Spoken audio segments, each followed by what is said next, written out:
أما بعد فأعوذ بالله من الشيطان الرجيم بسم الله الرحمن الرحیم۔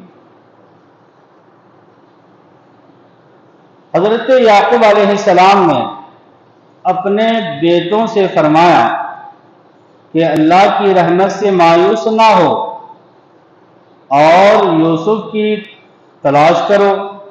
چنانچہ وہ پھر مصر پہنچے اور یوسف علیہ السلام کی خدمت میں حاضر ہو کر کہنے لگے کہ اے شاہ مصر، شاہ مصر یعنی اے مصر کے بادشاہ، ہم بڑی مصیبت میں ہیں۔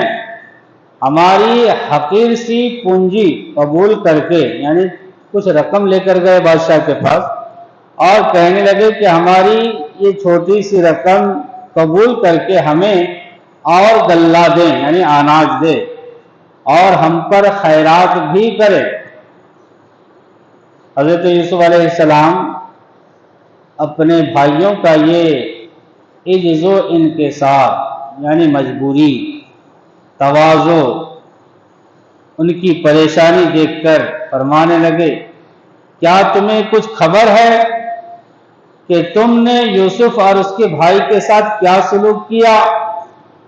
یعنی یوسف کو مارنا، کنویں میں پھینکنا، بیچنا اور ان کے بعد ان کے بھائی کو تنگ رکھنا، پریشان کرنا۔ کیا کیا کچھ یاد ہے؟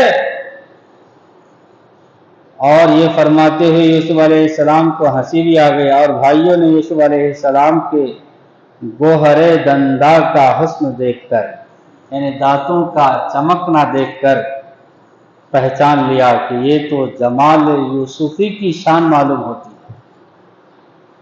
یہ حسن و جمال حضرت یوسف علیہ السلام کی ہی معلوم ہوتی ہے۔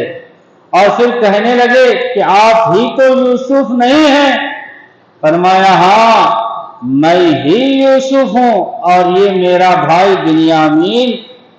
اللہ نے ہم پر بڑا احسان فرمایا ہے، اور اللہ پرہیزگاروں اور صابر بندوں کا اجر ضائع نہیں کرتا۔ وہ سب بصد ندامت بولے، یعنی شرمندگی کے عالم میں بولے خدا کی قسم بے شک اللہ نے آپ کو ہم پر فضیلت دی اور ہم واقعی خطا کار تھے، یعنی گنہگار تھے۔ حضرت یوسف علیہ السلام نے فرمایا مگر اے بھائیو، تم پر میری طرف سے کوئی ملامت نہیں، تم پر میری طرف سے کوئی شکوہ و شکایت نہیں۔ اللہ تمہیں معاف کرے اور وہ بڑا مہربان ہے۔ قرآن کریم پارہ 13 رکوع 4 خزائن العرفان صفحہ نمبر 349۔ سبق اس سے کیا حاصل ہوا؟ اس سے سبق یہ ملا کہ خدا کے مقبول بندوں کا یہ شیوا ہے کہ وہ اپنی ذات کا جائز بدلہ لینے کی طاقت رکھ کر بھی معاف فرما دیتے، بدلہ لینے کی طاقت رکھنے کے بعد بھی معاف فرما دیتے ہیں اور کوئی ملامت نہیں کرتے۔ حضرت یوسف علیہ السلام نے اپنے بھائیوں کے سامنے افشائے راز فرما دیا، یعنی وہ راز کی جو بات تھی بتا دی کہ میں ہی یوسف ہوں۔ اور پھر اپنے بھائیوں سے حضرت یعقوب علیہ السلام کا حال دریافت فرمایا کہ حضرت یعقوب علیہ السلام یعنی میرے والد صاحب کیسے ہیں؟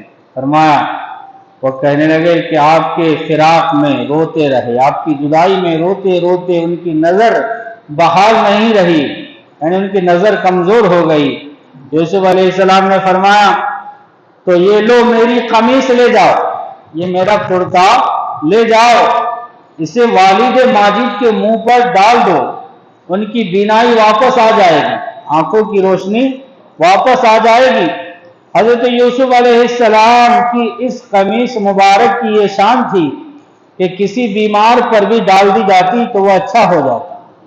سبحان اللہ، کسی بیمار پر وہ قمیص ڈال دی جاتی تو بیمار شفایاب ہو جاتا۔ چنانچہ وہ لوگ قمیص لے کر واپس لوٹے، اور وہ بھائی جس نے یوسف علیہ السلام کو کنویں میں پھینکنے کے بعد آپ کی قمیص خون آلود کر کے یعقوب علیہ السلام کو دکھائی تھی، کہنے لگا کہ اس دن بھی میں نے قمیص یوسف اٹھائی تھی اور والد صاحب کو رنج پہنچایا تھا، یعنی تکلیف دی تھی، اور آج بھی میں ہی قمیص یوسف یعنی حضرت یوسف علیہ السلام کی قمیص اٹھاتا ہوں اور والد صاحب کو خوش کروں گا۔ چنانچہ قمیص یوسف اسی نے اٹھائی اور کنعان کی طرف روانہ ہوئے۔ ادھر یہ لوگ مصر سے نکلے اور ادھر کنعان میں یعقوب علیہ السلام اپنے اور احباب سے فرمانے لگے، یعنی دوسرے دوستوں سے فرمانے لگے کہ آج مجھے یوسف کی خوشبو آ رہی ہے، یوسف کی خوشبو آ رہی ہے۔ وہ کہنے لگے کہ آپ تو اسی پرانی وارفتگی میں ہیں، بھلا اب یوسف کہاں؟ اتنے میں برادران یوسف یعنی یوسف علیہ السلام کے بھائی آ پہنچے اور وہ قمیص حضرت یعقوب علیہ السلام کے منہ پر ڈالی گئی تو فوراً آپ کی بینائی یعنی آنکھوں کی روشنی پھر آئی۔ آپ نے اللہ کا شکر ادا کیا اور فرمایا، میں نہ کہتا تھا کہ جو کچھ میں جانتا ہوں تم نہیں جانتے، کیونکہ حضرت یعقوب علیہ السلام کہتے رہتے تھے کہ میں صبر کروں گا اور ایک نہ ایک دن اللہ تعالیٰ مجھے ضرور حضرت یوسف علیہ السلام سے ملا دے گا۔ تو وہی اور یہ بھی کہتے تھے کہ میں وہ جانتا ہوں جو تم نہیں جانتے۔ تو جب حضرت یعقوب علیہ السلام نے کہا کہ میں نہ کہتا تھا کہ جو میں جانتا ہوں تم نہیں جانتے، قرآن کریم پارہ 13 رکوع 5 روح البیان صفحہ نمبر 205 جلد نمبر 2۔ سبق اس سے یہ ملا کہ اللہ والوں کے بدن انور سے یعنی جو اللہ والے ہوتے ہیں ان کے جسم سے جو چیز لگ جائے وہ دافع البلا اور بیماریوں کے لیے شفا بن جاتی ہے۔ اللہ والوں کے جسم سے جو چیز لگ جائے وہ بلاؤں کو دور کرنے والی بن جاتی ہے، بیماریوں کے لیے بیماروں کے لیے شفا بن جاتی ہیں۔ پھر اللہ والے خود کیوں نہ دافع البلا ہوں گے؟ جب ان کے بدن سے لگ جانے والی چیز بلاؤں کے دور ہونے کے لیے ذریعہ بن جائے تو پھر وہ خود کیوں نہ دافع البلا ہوں گے؟ اور انہیں دافع البلا کہنا شرک کیسے ہو سکتا ہے؟ یہاں تک یہ بات مکمل ہوئی۔ پھر اس کے بعد جو باتیں ہیں انشاءاللہ کل ذکر ہوگا۔ اللہ تبارک و تعالی ہمیں انبیاء کرام علیہ السلام کے داستان سن کر اس پر عمل کرنے کی توفیق رفیق عطا فرمائے۔ یا الہ العالمین، تو اپنے فضل و کرم سے ہمارے ماں باپ کی ساری امت مسلمہ کی مغفرت فرما۔